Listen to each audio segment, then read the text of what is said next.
thank you, Luciano, for you. being here. You're the director of Las Vegas in 16 parts, and we're proud to have the world premiere of your film here at Porto Postdoc. We would like you to explain us a little bit of the process and how long you went there in Las Vegas and for how long you stayed there to film it, and just explain the process. Sure. So it started with a very simple idea. When I was living, I moved to Los Angeles about 4 years ago, and it was it's like a 4 hours drive from Las Vegas. It's 4 hours drive from Los Angeles. So I was kind of fascinated with the mass media image of Las Vegas, and other works that people that wrote and thought or used Las Vegas as a mean to work with more complex ideas. But basically, my idea was to go there to do a very simple short film, actually. So the first time that I went there was I went with a 16mm camera and audio equipment. I was asking people on the street how much they won or lose. So I was going for a very simple idea, very superficial, but at the same time I was leaving the question very open for them to to think about the question, wherever to take the question as profound as I wanted to take it, because how much did you win or lose is like you can go very deep, or in the context of Las Vegas, everybody thought it was very specific to how much money did I win or lose. So we started with that, and I started getting interested about other aspects of the surface of Las Vegas, of the Las Vegas that comes to you right when you're there. And I started this thinking about a structure that would let me go every once in a while, like every month, for a couple of days, and shoot another part, and keep researching and then shoot another part. So that's why I thought of a fragmentary mode of composing. And basically it was a piece that was building up through 2 years. I was keep going back and forth from Las Vegas and Los Angeles, and every time that I was there I was kind of tempted with another thing. And for instance, I was for a time I was obsessed and was trying to get a permit to shoot some dolphins. They have in the middle of the desert the Mirage Hotel. They have a dolphin habitat, right? And they don't call it a dolphin show because they are not allowed to have because the ecologists would go crazy if they call it but they call it like the habitat for study of dolphins, like blah blah blah. So I didn't get permission to shoot the dolphins jumping, which I was one of the things that I wanted to do, and that was one of the problems. Sometimes it's like I was researching and getting interested in some stuff, but then it was really hard to get a permit to shoot some of the stuff. So I was actually also adapting the film to what I was able to shoot or not.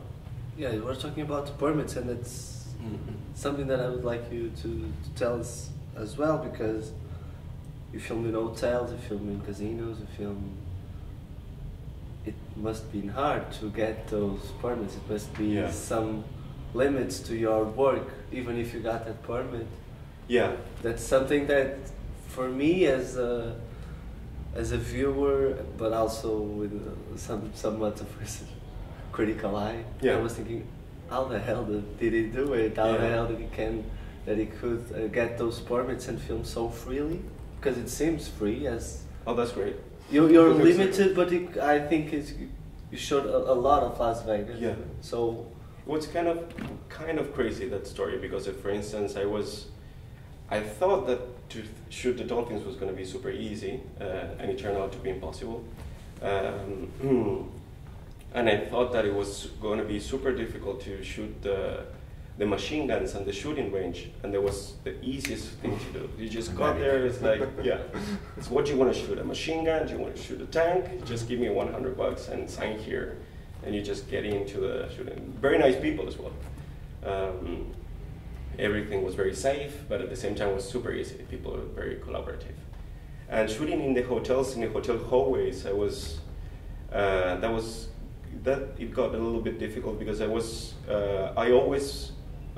shot in the corridors, in the hallway of the hotel that I was staying, in order not to have a problem. But there was one time that I shot in the Flamingos hotel that I was in the, I was not staying there, but I tested the previous time that I was there. I got in, I saw that it was easy when I was shooting with an intervalometer, like an ARRI with an intervalometer in the end of the hallway while the cleaning people were working. So a scene that it takes, a shot that it takes like a 20-second shot, it takes you like 40 minutes approximately. So I arrived to the hotel with a suitcase with a camera and everything inside. So I went to the end of the hallway and assembled everything and just sat down there.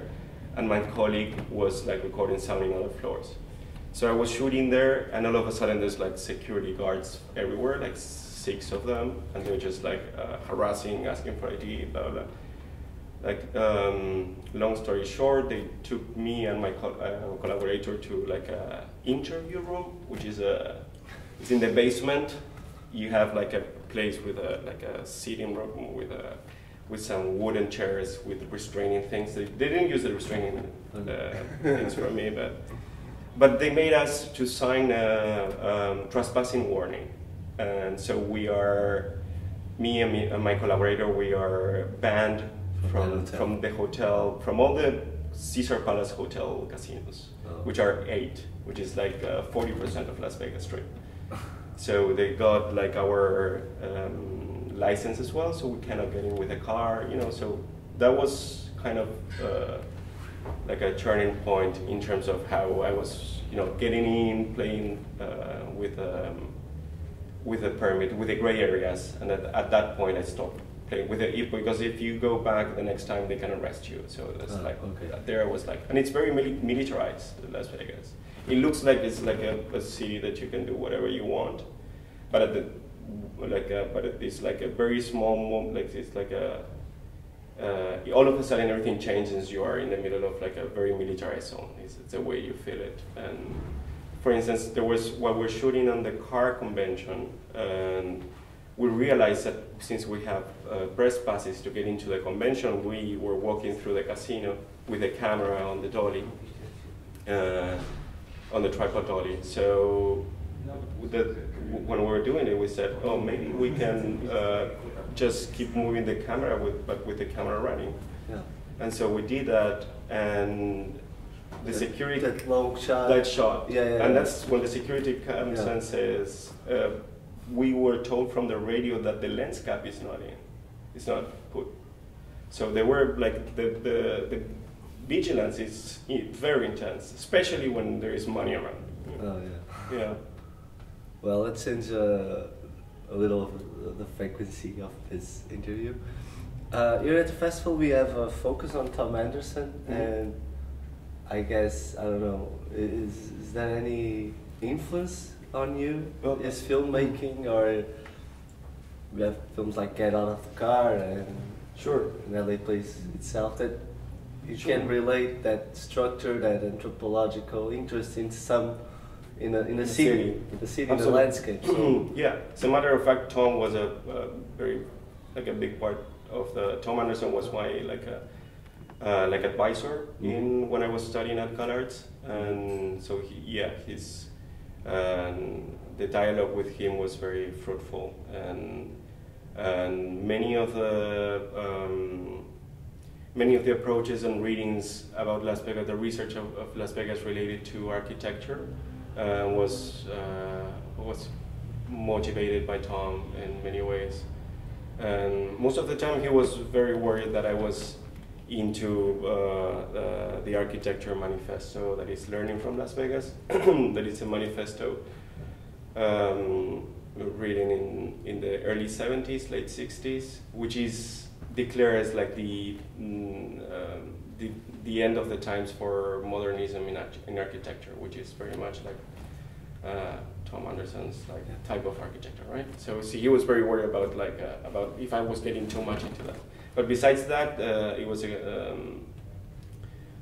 great to get into to have someone that I could keep talking about, like what was the changes of perception of a city in terms of like a city that also claims to be the entertainment capital of the world. So he was working like someone. He made like a film about Los Angeles, which also claims to be the entertainment capital of the world, right? So, and it's constantly changing, and it's in constant evolution, and so it was great to have that perspective. Well, another question. You talked about the Philip Glass title of your film. Why? Well, yeah. Since the film started with a very like simple idea that was like shouldn't go over there and ask the people, and then it became like go there and ask the people how much you want or how much you lose, and then it became like a fragmentary film. I started like looking for references of structures with repetitive patterns or fragmentary structures and such. And I was listening to Philip Glass at the time, and I was mostly listening to the piano Metamorphosis one. That has nothing to do. But the funny thing is, like the Las Vegas music in 12 parts, the piece that gave me the title and the structure. It's like a 3 hours and a half piece, which is kind of the time that, because it's the time that it takes you to drive from LA to Las Vegas, yeah. Which before that I haven't listened in its entirety, like in one strike before. I was like, so that was also like an interesting situation. Like while driving, I was able to listen to the entire thing, which is kind of crazy. It's like after 3 hours and a half of that repetition of the glass, you arrive to a very special place, like a very. I never seen it live, unfortunately. And also, well, it is. There are so many things about the repetitive structure of an entertainment city or city devoted to tourism in terms of how things are renewed. It's like, for instance, the weddings or everything it becomes like a machine of generating like leisure, right? So it's also that was also kind of floating around in terms of finding a structure, but at the same time I wanted to find a structure that I can break. So it's like, okay, at some point it's like I can decide to take away from this, like, to move away from the structure and come back. So it's like at the same time that I was using a very rigid structure, I like that counterpoint of moving like within a rigid structure and at the same time like floating around in a more intuitive way. Okay, I think we have it.